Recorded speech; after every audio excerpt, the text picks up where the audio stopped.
Il y a des mots qu'on garde si longtemps en soi qu'ils finissent par peser plus lourd que notre propre corps, et ce soir-là, à la table de ma fille, entourée de mes petits-enfants et de leurs enfants à eux, j'ai senti ce poids m'échapper d'un seul coup. Je m'appelle Marcel Dufresne, j'ai 88 ans, et jusqu'au mois dernier, j'étais convaincu que ce secret mourrait avec moi. C'était le dîner de Noël, celui qu'on organise chaque année chez ma fille Hélène depuis que ma femme Jeanne nous a quittés il y a maintenant 11 ans. La maison était pleine de bruit, de rires d'enfants qui couraient dans les couloirs, d'odeurs de dinde et de vin chaud, et moi j'étais assis dans mon fauteuil près de la fenêtre, celui qu'on me réserve toujours parce que mes jambes ne me portent plus aussi bien qu'avant. Mon arrière-petite-fille Léa, qui a 7 ans et qui pose des questions sur absolument tout ce qui existe, est venue s'asseoir sur la coudoir et m'a demandé quelque chose qui m'a pris complètement au dépourvu. Elle m'a demandé pourquoi je n'avais jamais de photos de mon frère dans mon portefeuille, alors que j'avais des photos de tout le monde. Je ne sais pas comment elle savait que j'avais un frère. Peut-être que quelqu'un lui en avait parlé, peut-être qu'elle avait trouvé une vieille photo quelque part, mais sa question m'a frappé comme si elle avait ouvert une porte que je gardais fermée depuis tellement longtemps que j'avais presque oublié ce qu'il y avait derrière.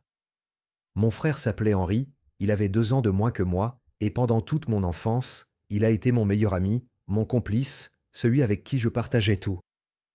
Henri était différent de moi d'une manière que je n'ai comprise que bien plus tard. Il était plus doux, plus sensible, il préférait les livres aux travaux de la ferme, il écrivait des poèmes qu'il cachait sous son matelas et qu'il me lisait parfois le soir quand nos parents dormaient. Notre père ne comprenait pas Henri, il trouvait qu'il manquait de quelque chose, d'une dureté qu'il estimait nécessaire pour survivre dans ce monde, et il le lui faisait sentir de 1000 façons différentes, jamais avec les points mais toujours avec les mots. Quand la petite Léa m'a posé cette question, j'ai d'abord voulu lui répondre ce que je répondais à tout le monde depuis des décennies, que mon frère était mort jeune et que je n'aimais pas en parler. C'était la version officielle, celle que ma famille entière avait acceptée sans jamais vraiment la questionner. Mais quelque chose s'est passé en moi à ce moment-là. Peut-être que c'était la fatigue d'avoir porté ce mensonge pendant si longtemps, peut-être que c'était le regard de cette petite fille qui me fixait avec une innocence totale, ou peut-être simplement que mon corps savait qu'il ne me restait plus beaucoup de temps. J'ai regardé Léa et je lui ai dit que je n'avais pas de photo de mon frère parce que mon frère n'était pas mort comme tout le monde le pensait. C'est à ce moment que j'ai réalisé que le reste de la famille s'était tu, que ma fille Hélène s'était figée près de la cuisinière, que tout le monde me regardait comme si j'avais dit quelque chose d'impossible. Les mots ont commencé à sortir et ils ne voulaient plus s'arrêter, comme de l'eau qui déborde d'un barrage qu'on a maintenu trop longtemps sous pression.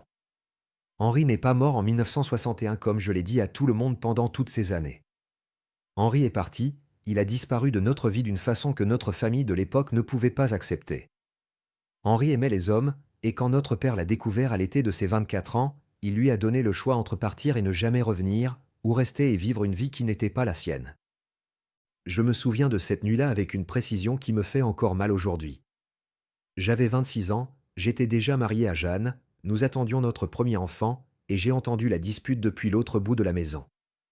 J'ai entendu mon père crier des mots que je n'ose même pas répéter, et j'ai entendu Henri pleurer, pas des pleurs de colère mais des pleurs de quelqu'un qui sait que tout est fini. Ce que je n'ai jamais dit à personne, c'est ce qui s'est passé après. Henri est venu me trouver cette nuit-là, il m'a réveillé doucement, et il m'a demandé de l'accompagner jusqu'à la gare du village voisin. Il avait une valise, pas très grande, juste assez pour quelques vêtements et les livres auxquels il tenait le plus, et il m'a dit qu'il partait pour Paris, qu'il avait un ami là-bas qui pouvait l'héberger. J'aurais dû le retenir. J'aurais dû lui dire de rester, de se battre, de forcer notre père à accepter qui il était. Mais je n'ai rien fait de tout ça. J'avais peur de ce que les gens penseraient, j'avais peur que ça rejaillisse sur moi, sur ma femme, sur l'enfant qui allait naître, et cette peur m'a rendu lâche d'une façon que je n'ai jamais pu me pardonner. Je l'ai accompagné à la gare, oui, mais je ne l'ai pas supplié de rester. Je ne lui ai pas dit que je l'aimais quoi qu'il arrive. Je l'ai serré dans mes bras sur le quai, un bref instant, et puis je l'ai regardé monter dans ce train qui partait avant l'aube. C'est la dernière image que j'ai de lui, sa silhouette à la fenêtre du wagon qui me faisait signe. Quand je suis rentré, notre père m'a fait jurer de ne jamais parler d'Henri à personne. Il m'a dit que pour le reste du monde, Henri était mort d'un accident, que c'était plus simple comme ça. Notre mère n'a rien dit, mais je l'ai vu pleurer chaque soir pendant des mois, et je crois qu'une partie d'elle n'a jamais pardonné à mon père ce qu'il avait fait, même si elle n'a jamais trouvé le courage de le lui dire. Elle gardait une photo d'Henri dans sa table de nuit, une photo qu'elle regardait quand elle pensait que personne ne la voyait, et quand elle est morte, des années plus tard, c'est cette photo qu'elle tenait dans sa main. Mais le secret, Le vrai secret, celui que même Jeanne n'a jamais su, c'est que pendant toutes ces années, j'ai gardé contact avec Henri. Il m'écrivait à une boîte postale que j'avais ouverte en ville sous un faux nom, et je lui répondais quand je pouvais, toujours en cachette. Henri a vécu une belle vie. Il a travaillé comme libraire à Paris pendant des années, il a eu un compagnon qu'il a aimé pendant plus de 30 ans, et il a fini par s'installer près de Marseille, où il est resté jusqu'à sa mort il y a maintenant 15 ans. Dans ses lettres, Henri me racontait sa vie avec une générosité que je ne méritais pas. Il me parlait des livres qu'il découvrait, des clients qui devenaient des amis, des dimanches qu'il passait avec son compagnon à marcher le long de la Seine. Il ne me reprochait jamais rien, ne me demandait jamais pourquoi je n'avais pas pris sa défense cette nuit-là, et cette absence de reproche était peut-être plus difficile à porter que n'importe quelle accusation. Chaque lettre était une main tendue à travers les années, et chaque fois que j'en recevais une, je me promettais d'aller le voir, de prendre le train jusqu'à Paris et de le serrer dans mes bras comme un frère devrait le faire, mais je ne l'ai jamais fait, et c'est quelque chose que je porterai jusqu'à mon dernier souffle. Je n'ai pas pu aller à son enterrement comme un frère devrait le faire. Je me suis tenu au fond du cimetière, caché derrière mes lunettes de soleil, regardant des gens que je ne connaissais pas dire au revoir à mon petit frère pendant que moi, son propre sang, je restais dans l'ombre. C'est ce jour-là que j'ai compris l'étendue de ma lâcheté. Toutes ces années, j'avais eu peur de ce que les gens penseraient, et pendant ce temps, Henri avait vécu sa vie avec courage, en étant lui-même jusqu'au bout. Quand j'ai raconté tout ça à ma famille ce soir de Noël, il y a eu un long silence. Ma fille Hélène avait les larmes aux yeux, et elle m'a demandé pourquoi je ne lui avais jamais dit, pourquoi je lui avais fait croire pendant 50 ans qu'elle n'avait pas d'oncle. Je n'ai pas su quoi lui répondre. Comment expliquer qu'on peut aimer profondément quelqu'un et en même temps participer à son effacement? Mon fils Philippe s'est levé et il est venu s'agenouiller près de mon fauteuil. Il m'a pris la main et il m'a dit que ce n'était pas ma faute, que j'étais jeune, que c'était une autre époque. Il m'a dit que ce qui comptait, c'est que j'avais gardé contact avec Henri, que je ne l'avais pas vraiment abandonné. La vérité, c'est que le regret ne part jamais complètement, il s'installe dans les os et il reste là. Mais ces mots m'ont aidé à comprendre que le pardon que je cherchais devait peut-être venir de moi-même. Après ce dîner, quelque chose a changé. On a commencé à parler d'Henri, vraiment parler de lui. J'ai sorti les lettres que j'avais gardées pendant toutes ces années, des dizaines de lettres dans une boîte en métal, et nous les avons lues ensemble. Il y avait une lettre qu'Henri m'avait écrite quelques mois avant sa mort, où il me disait qu'il ne m'en voulait pas, qu'il comprenait la situation impossible dans laquelle je m'étais trouvé. Il m'écrivait qu'il avait été heureux, vraiment heureux, même si parfois il aurait aimé pouvoir rentrer chez lui et sentir qu'il avait sa place quelque part. Ma petite fille Camille a réussi à retrouver des traces d'Henri, des articles qu'il avait écrits, des photos de la librairie où il avait travaillé, et même une interview qu'il avait donnée à une petite radio locale.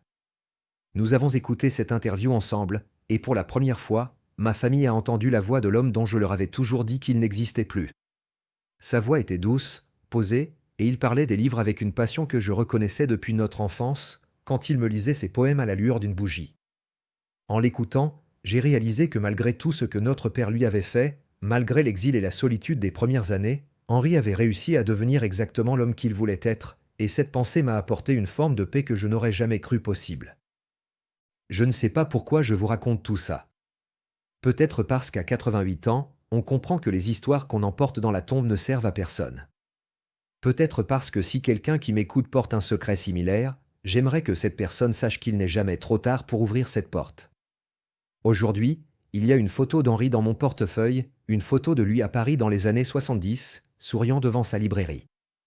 Chaque fois que j'ouvre mon portefeuille, je le vois, et parfois je lui parle dans ma tête, je lui dis ce que j'aurais dû lui dire sur ce quai de gare.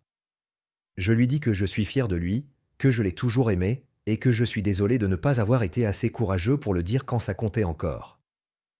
Je suis fatigué maintenant, fatigué d'une façon qui ne se soigne pas avec du repos, et je sais que je n'ai plus beaucoup de chemin devant moi. Mais quand mon heure viendra, je sais qu'Henri sera là quelque part, qu'il m'attendra comme il m'attendait quand nous étions enfants. Et cette fois, je ne resterai pas immobile, cette fois je courrai vers lui et je le serrai dans mes bras aussi longtemps qu'il le faudra. Le secret que je voulais emporter dans ma tombe est sorti au dîner de famille, et contre toute attente, personne n'est mort de l'entendre. Au contraire, quelque chose est né ce soir-là, quelque chose qui ressemble à la vérité, et la vérité, même quand elle fait mal, même quand elle arrive trop tard, c'est toujours mieux que le silence.